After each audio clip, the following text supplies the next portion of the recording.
ফুটন্ত গরম তেলের মধ্যে সাবুদানা দিয়ে দারুণ স্বাদের মুখরোচক রেসিপি আজকে আমি আপনাদের সঙ্গে শেয়ার করব। তো চলুন দেখে নেওয়া যাক আজকে আমার এই রেসিপিটি।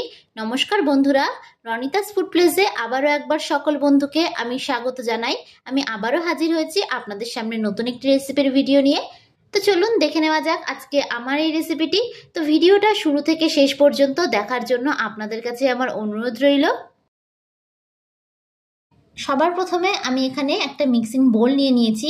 এবার আমি এর মধ্যে দিয়ে দেব সাবুদানা। আমি কিন্তু এখানে ছোট বাটির 1 বাটি পরিমাণে সাবুদানা নিয়েছি।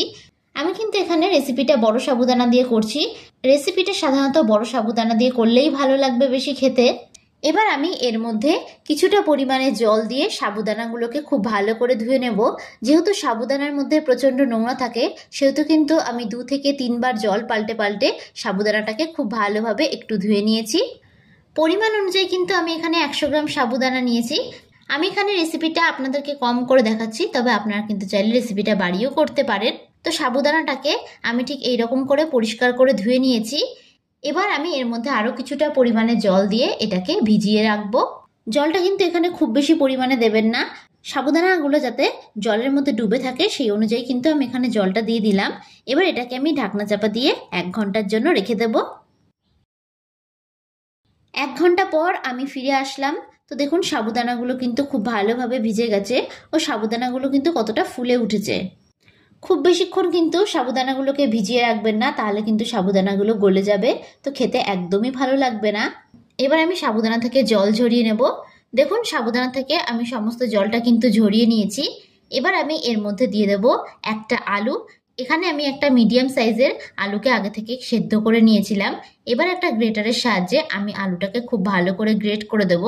একটা গ্রেটারের সাহায্যে আলুটাকে গ্রেট করে দেওয়ার চেষ্টা করবেন, তাহলে কিন্তু আলুর মধ্যে কোনো ডেলা অংশ থাকবে না। এতে করে কিন্তু রেসিপিটা খেতে বেশ ভালো হবে। তো দেখুন আলুটাকে কিন্তু আমি ঠিক এইরকমভাবে একটু গ্রেট করে দিয়েছি, তবে আপনারা কিন্তু চাইলে হাত দিয়েও ম্যাশ করে দিতে পারেন। এবার আমি এর মধ্যে দিয়ে দেব স্বাদ অনুযায়ী নুন। নুনটা অবশ্যই আপনারা আপনাদের টেস্ট অনুযায়ী দেবেন। এবার আমি দিয়ে দিচ্ছি ঝালের জন্য কাঁচা লঙ্কা কুচি। ঝালটা যে যতটা খেতে এখানে পছন্দ করবেন সেই অনুযায়ী দেবেন। এবার আমি এর মধ্যে দিয়ে দেব 1 টিস্পুন ভাজা মশলার গুঁড়ো। এখানে আমি গোটা জিরে ও ধনেকে শুকনো কড়াইতে টেলে খুব ভালো করে একটু গুঁড়ো করে নিয়েছি। এবার আমি এর মধ্যে দিয়ে দিচ্ছি হলুদ গুঁড়ো ও দিয়ে দেব টেস্ট অনুযায়ী চিনি। এখানে কিন্তু চিনিটা পুরোপুরি অপশনাল, আপনারা কিন্তু চাইলে নাও দিতে পারেন। এবার এই সমস্ত উপকরণগুলোকে আমি হাত দিয়ে খুব ভালোভাবে মেখে নেব। আমার এই ভিডিওটা যদি আপনাদের কাছে ভালো লেগে থাকে তাহলে অবশ্যই একটা লাইক করবেন, আর যারা যারা আমার চ্যানেলের নতুন বন্ধু তারা অবশ্যই আমার চ্যানেলটি সাবস্ক্রাইব করে দেবেন।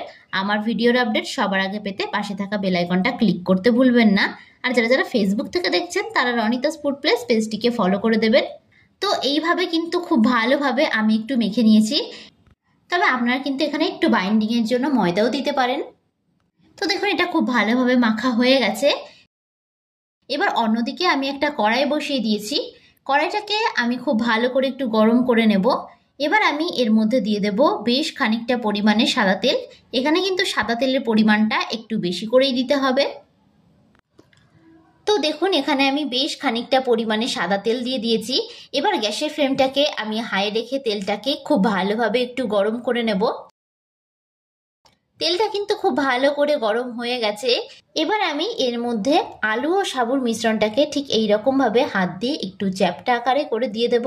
আমি এখানে এরকম চ্যাপ্টা শেপের দিয়ে দিয়েছি, তবে আপনারা কিন্তু চাইলে গোল শেপেরও করে দিতে পারেন। আপনাদের পছন্দ মতন এখানে আপনারা শেপটা দিয়ে নেবেন। গ্যাসের ফ্লেমটাকে আমি এই অবস্থায় একদম মিডিয়ামে করে দিয়েছি। একে একে কিন্তু আমি সমস্তগুলোকেই দিয়ে দেব। এই অবস্থায় গ্যাসের ফ্লেমটাকে মিডিয়ামে রেখে কিন্তু আমি 2 মিনিট ধরে এক পিঠটাকে খুব ভালো করে ভেজে নেব। মিডিয়ামে করেই কিন্তু এগুলোকে ভাজবেন, না হলে কিন্তু এগুলো বাইরে থেকে কালার চলে আসবে আর ভেতর থেকে কিন্তু কাঁচা থেকে যেতে পারে। তো এক পিঠটাকে 2 মিনিট ধরে আমি খুব ভালো করে একটু ভেজে নিয়েছি। এক পিঠটা ভাজা হয়ে গেছে। এবার আমি এগুলোকে উল্টে দেব। উল্টে অপর পিঠটাকে কিন্তু ঠিক একই রকম ভাবে আমি ভেজে নেব। 2 পিঠই কিন্তু বেশ লাল লাল করে ভেজে নিতে হবে, তাহলে কিন্তু এগুলো খেতে বেশ মুচমুচে হবে। তো সাবুদানা দিয়ে তো আপনারা অনেকেই অনেক রকম রেসিপি তৈরি করে খেয়েছেন। তো একবার এই রেসিপিটি তৈরি করে দেখুন, দেখবেন একবার তৈরি করলে বারবার রিকোয়েস্ট আসবে আপনার কাছে এই রেসিপিটি তৈরি করার জন্য। তো দুপিঠি আমার লাল লাল করে কিন্তু খুব ভালো করে ভাজা হয়ে গেছে। এবার এগুলোকে একটা ছাঁকনির সাহায্যে আমি তেল ছেঁকে অন্য একটি পাত্রে তুলে নেব। আর ভিডিওটা কেমন লাগলো অবশ্যই কিন্তু আমাকে কমেন্ট বক্সে জানাতে ভুলবেন না। বাদবাকিগুলোকে কিন্তু ঠিক একই রকমভাবে আমি ভেজে নেব। এগুলো ভাজার সময় কিন্তু অবশ্যই গ্যাসের ফ্লেমটাকে মিডিয়ামে রাখবেন।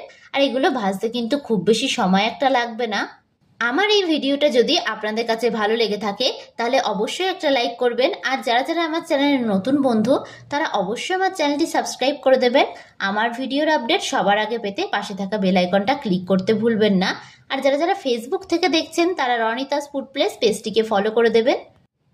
তো দেখুন এগুলোও কিন্তু খুব ভালো করে ভাজা হয়ে গেছে। তো এগুলোকেও আমি অন্য একটি পাত্রে তুলে নেব। তো ভিডিওটা শেষ পর্যন্ত দেখার জন্য আপনাদেরকে আমি অসংখ্য ধন্যবাদ জানাই। তো দেখুন খুব সুন্দরভাবে তৈরি হয়ে গেছে আমাদের সাবুর পকোড়ার এই রেসিপিটি। এটি বানানো কিন্তু খুবই সহজ, সেটা কিন্তু আপনারা দেখেই নিলেন। তো এগুলো কতটা মুচমুচে হয়েছে আমি আপনাদেরকে দেখিয়ে দিচ্ছি।